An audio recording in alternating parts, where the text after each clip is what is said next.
In episode 1 and 2 of this series, we washed, polished, and drove Barry's brand new Ford GT, and I have to tell you, it is an amazing car and a fun project to have worked on. But before I leave Southern California, Barry and I wanted to sit down to discuss something we knew we had in common over the years, but that people may not be aware of. And no, it's not just a car care line or even our car fanaticism. The irony is, it's actually the initial resistance we both felt when we wanted to focus on the consumer line or the driveway detailing market. How do we create effective yet simple formulas for our fellow car fanatics? Hearing him describe the hurdles he faced early in his career prepared me for what I would encounter years later, and I wanted to share his story with you to help you see how and why Barry and I have been friends for so long. His guidance over the years has helped me build AMMO, and I hope his story helps you as much as it's helped me. That and a lot more on this very special episode of Drive and Protect at the home of Barry Meguiar.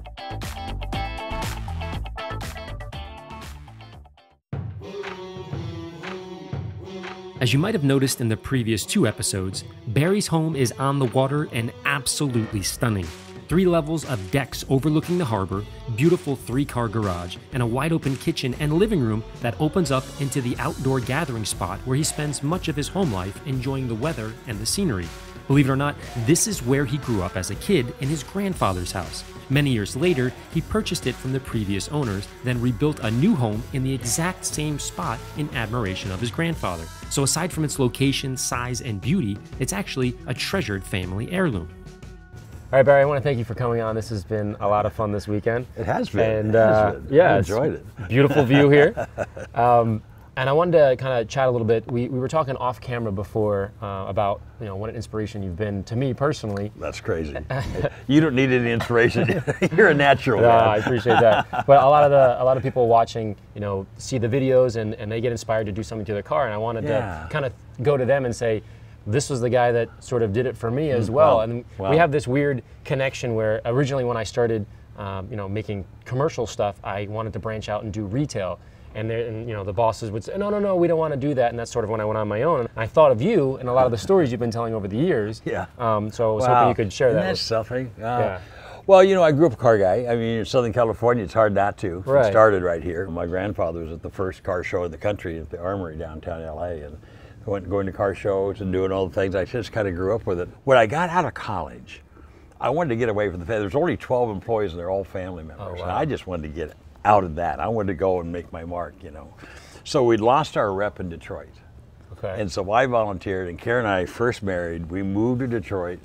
And here I'm only in a family business can you get that kind of opportunity. But here I am, I'm 21 years old, and I'm calling on Ford, General Motors, and Chrysler and selling them and actually holding paint correction clinics. Really? Basically what we've been doing here is a new car prep and how to correct paint problems.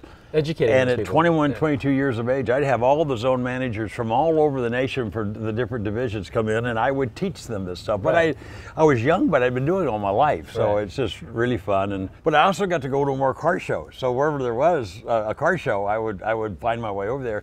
Almost every time, I think every single time, I would find our product being used on the best cars in the car show. It was discovered by custom painters in California, and then the message spread across the United States to where, as far as I can tell, every custom painter in the United States was not only using our products, but giving a bottle to their customers and saying, keep this paint looking this way by using Meguiar's number 7. That was the transition from commercial to more retail, you're saying? We weren't marketing it for that. We were selling the product to painters, right?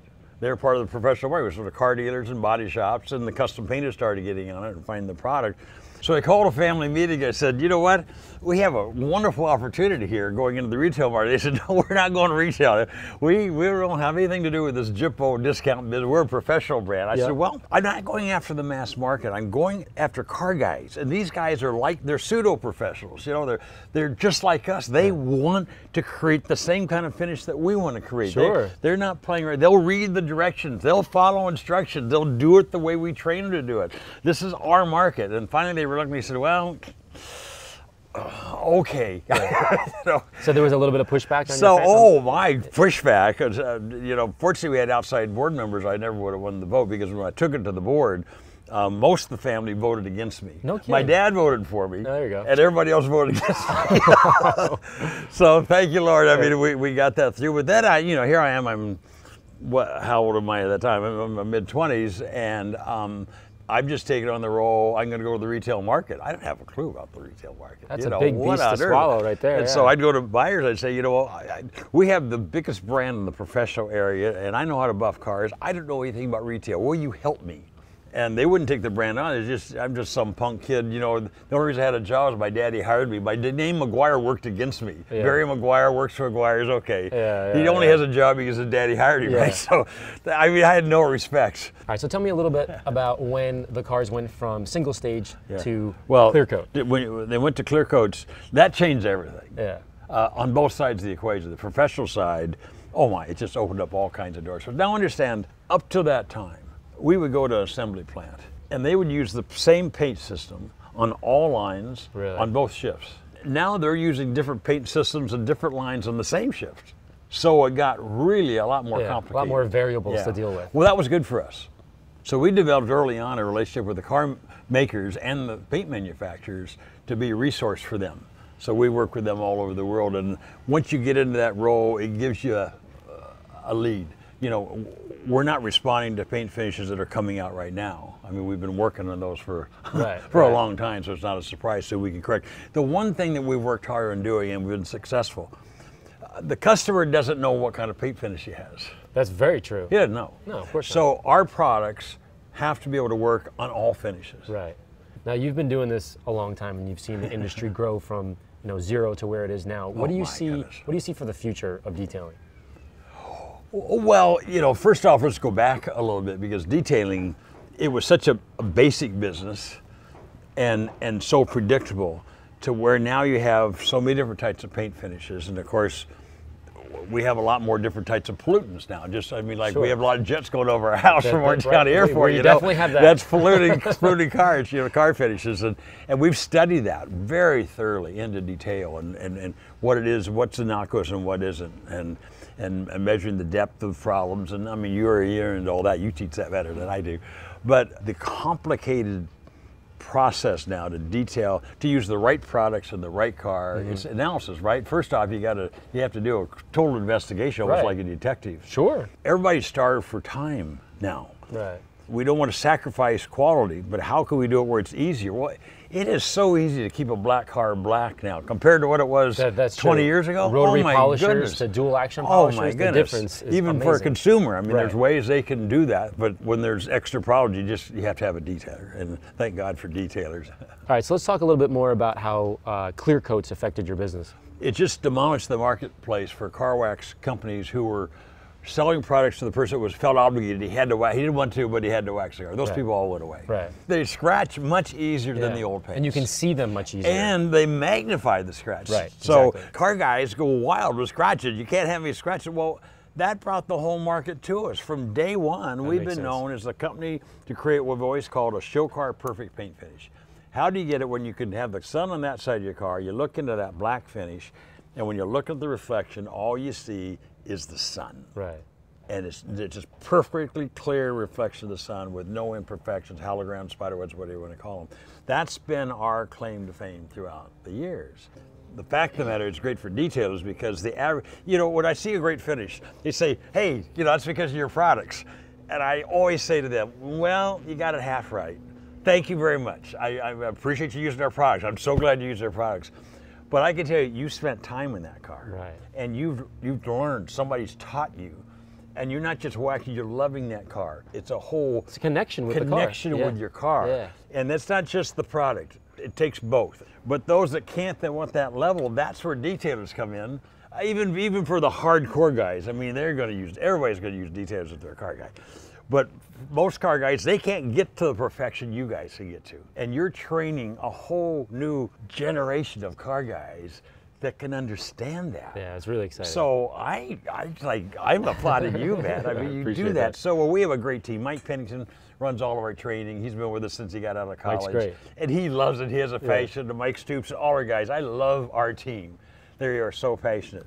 But we can't do it by ourselves. Right. We can do so much, but it takes others. And you've just taken it to a level that Well, hats again, off to you. I appreciate that. You're doing a great job. Speaking of that, that's exactly why I'm here working on your Ford GT out there. How do you like that car? I like it very much. It was quite a nice drive. It's got some unique angles to work on. Yeah, I think so. It's challenging a little bit to get to all those angles. The guy that created the whole idea of the first GT was a guy named Chris Theodore. He was Vice President of Advanced Product Creation. And all the way through, from the idea when he pitched it to Bill Ford, all the way through, I interviewed him, we did TV when the first one came off the line, and so they made sure I got one. So I have a black one. Right. And I really love that car. So I had to get the next one, you know. Of course. I didn't know, I mean, you sign up, you don't know if you're gonna make the list or Sure. what, and it's not about money so much, it's just, I mean, they're so limited. Yeah, I have a lot of friends that have a lot of cars and they can't get one. Somehow I was able to get one. And my wife and I joked, actually Karen pushed me into getting it. Yeah, she was telling us earlier. She pushed me into it. Like, I wanted that one. She had dinner with Edsel Ford one night, and Edsel was telling her about it. She said, we got to get that car. And so she, did you sign up yet? Did you sign up yet? And no, she said, you got to sign up. So finally I called Edsel. I said, too late to sign up. He said, no. You know, and I'll talk to Henry, that's his son, who's in charge of high performance for Ford. He set me it up. So 2.5 hours. It's just a whole other world from the last one. I mean, you've driven the older one. Now you've driven the new one. You can tell. Yeah, first of all, just the visibility. That's the biggest one I could tell right now. You can sit in it. You can see what you're doing. I feel like it's a cockpit, but you can see all the way around you. Oh my goodness! The old one, you're sitting down. The fenders are higher, and you need a flagman to back up. That's right. And you have a backup camera now. Now you have a backup camera. Even better. I mean, it's so easy to drive. Yes. I mean, it's ferocious, a lot faster than the old one. For sure.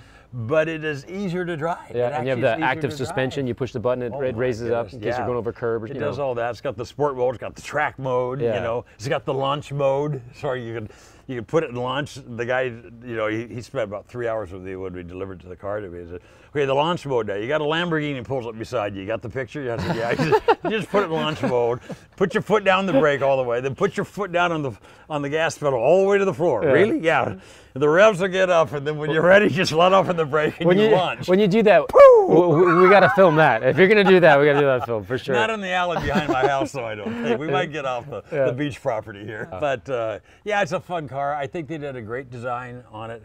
It's interesting, you and I were talking off camera also, you know, legal and financial affect the design of the car. Sure. And the designers, they create these great, we see them at the car shows and they're just fabulous, but by the time legal gets done and finance gets done with it, they're not quite that way. Yeah. How they were able to pull this off and get this car looking the way it does and perform the way it does, it's pretty amazing. Again, I appreciate you coming on and kind of reaching out to a lot of people that watch the show, and they're always saying like, how do you know Barry? Like, what is the connection here? And I was like, all right, I got to get on camera and tell them why. Shared passion. Yeah, yeah. I mean, we are co-spirits. I appreciate that very much. It's really great. A couple of years between us, but that's all. And I'm looking the way you're approaching it and doing it, and you're just doing it so well. I mean, you want to do it right. If you just keep pushing it and keep doing it right, and you put your own spin on it and things, and of course your great personality, and it works. I appreciate that very much. Thank you. Thanks so for much coming for on. that. As always, guys, if you have any questions, shoot me an email at larry@ammonyc.com, and I'll be sure to pass it along to Barry himself. There we go. I appreciate you watching. We'll see you next time.